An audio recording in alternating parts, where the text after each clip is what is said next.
It's me, Josh. Hi. It's the morning. What time is it? What day is it? It's Tuesday, August. I don't know what August is. Around August 10th. And why am I making this? So I have been talking about having my own space and how I want to make stuff and do various versions of start my own business for probably at least 2 years. It's been the excuse I need a place to redo the walls, and once I have my space, then I'm gonna do X, Y, and Z thing, and everything's gonna work out. And I've been here for a week now, and it's been hard. I'm waking up every day and I'm I don't know what the fuck to do.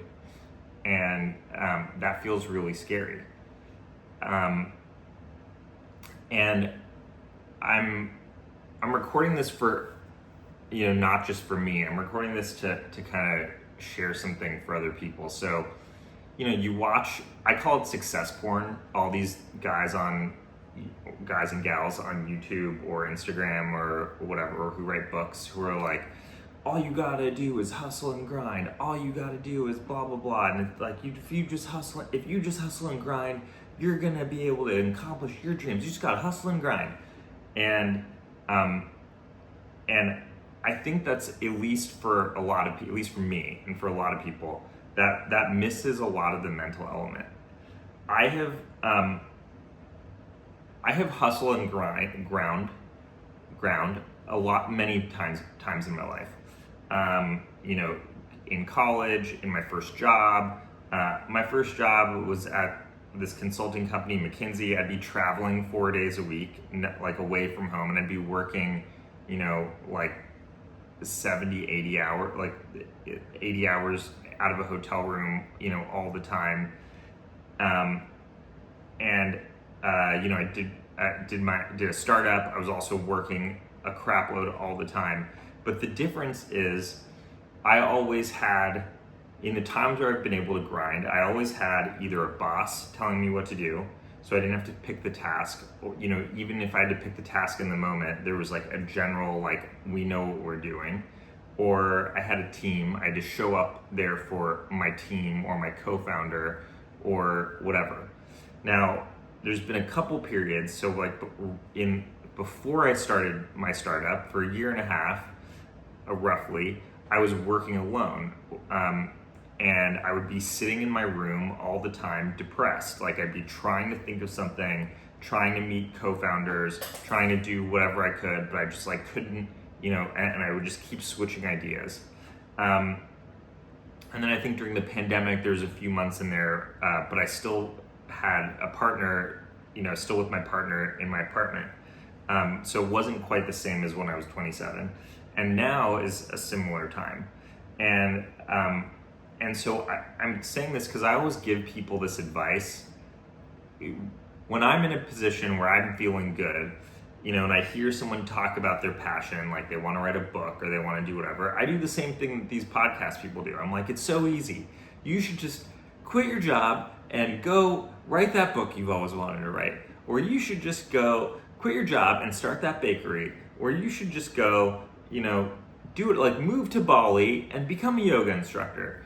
And it's really easy to, just flippantly say these things. And I have this thing where I don't want to give people advice. I've always felt this way, but I think more and more now, where I want to practice what I preach. If I'm saying that you could go do something, I want to prove that I could do it. So similarly, I want to prove that, I want to work with this idea that one can just, quit their job and do X. Now, I know it's possible. Obviously it's possible. Plenty of people do it and it works out. But I kind of want to document and talk about the ways in which it's actually pretty hard.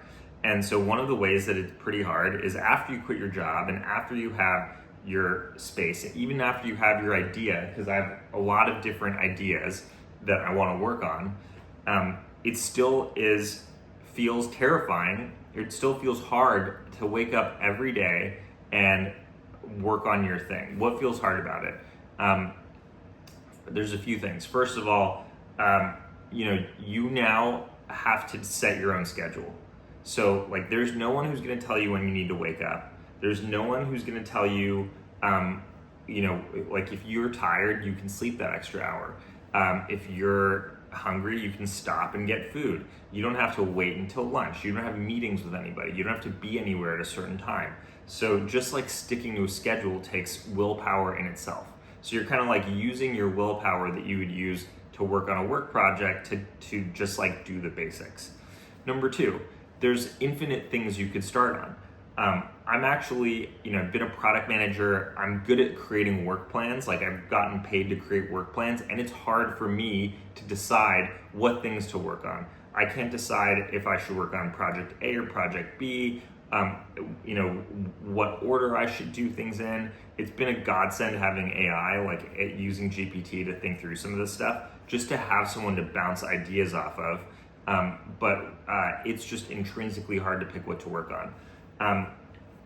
Part of that is that there's a lot of anxiety about, aside from just even picking, every time I do pick something, there's this anxiety around, is this thing gonna work?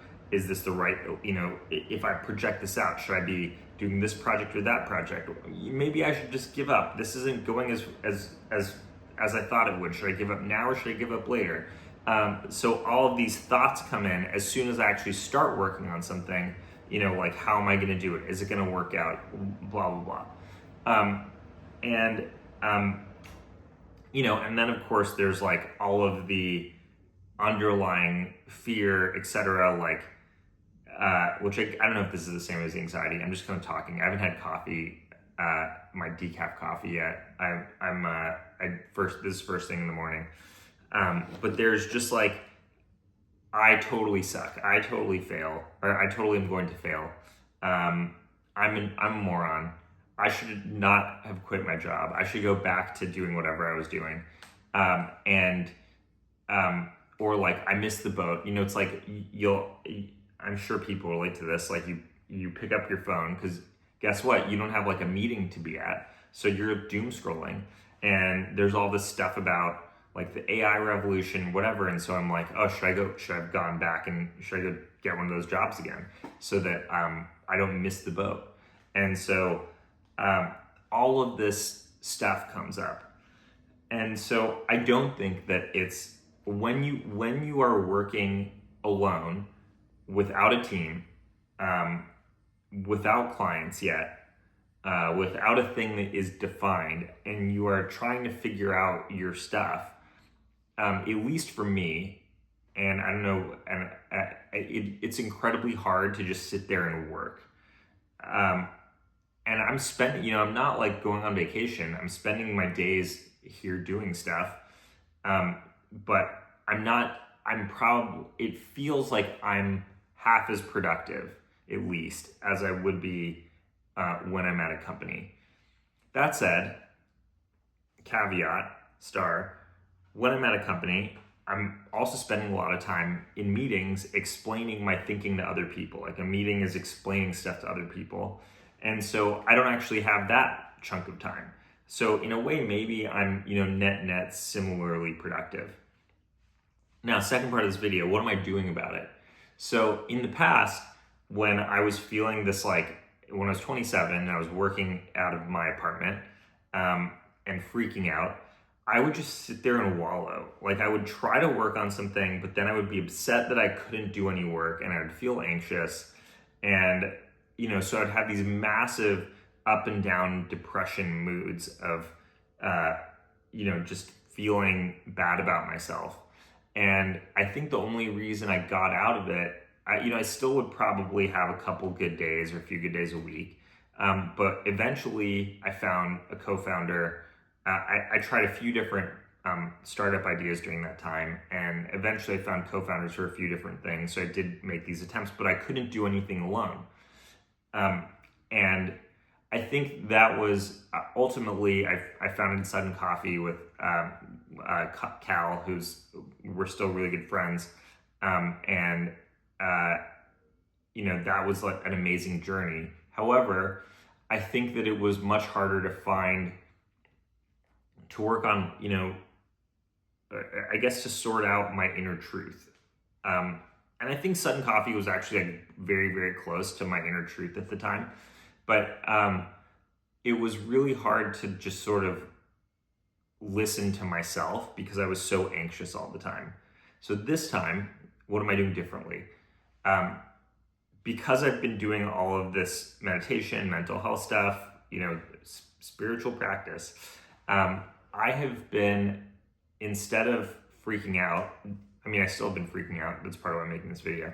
But instead of fully freaking out, whenever I've been feeling in this, like, I don't know what to do, blah, blah, blah, blah, blah, like I'm trying to work for myself, I don't know what to do, and I am scared, I just have been trying as much as possible to first sit with the fear. So meditate and just feel that I'm afraid and not really do anything about it. Just kind of like sit with the fear and then try to do things to get embodied, which would be go for a run, work out, eat something, do things that are healthy, health-based practices.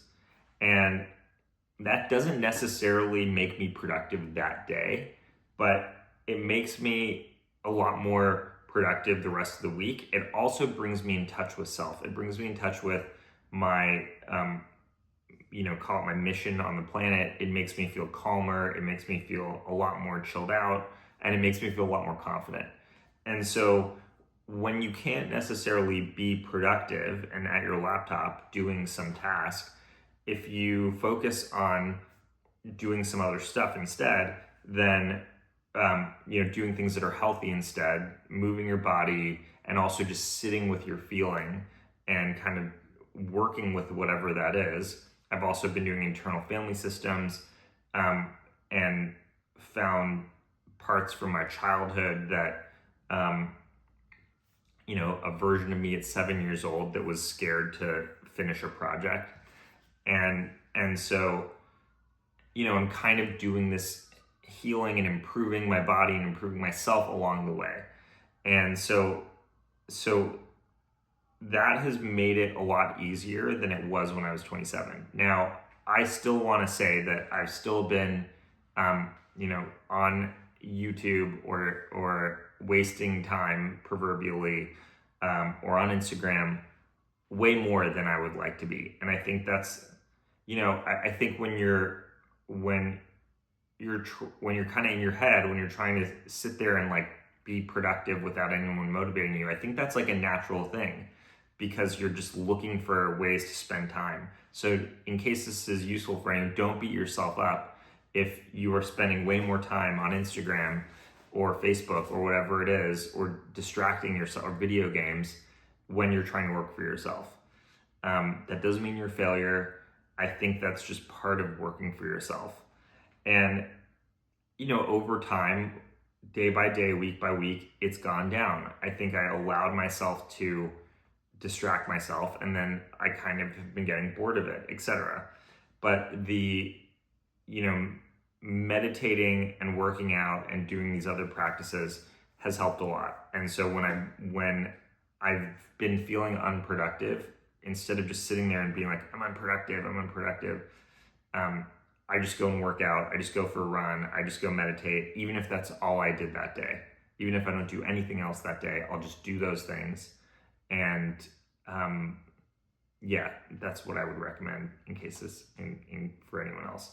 But yeah, I think that you go lock yourself into a room and you just grind, unless you know exactly what you're working on, unless you already have a working business, I think that's bullshit. I think that's not necessarily easily possible. I think there's a lot more inner fear that people carry. I think there's a lot of overcoming demons. I think there's a lot of, well, what do I actually work on? I don't think you just necessarily go in a corner by yourself and just work. You have to kind of work your way up to being able to do that. And I do think you can work your way up to being able to do that, but I think it could take a while to, I think it could take 6 months, a year, of figuring out your working practices when you are working alone. That's it. That was way longer than I intended to talk. I'm sorry. I haven't had any coffee or anything yet. So that's why I'm a little bit brambly. Now I'm gonna turn this off.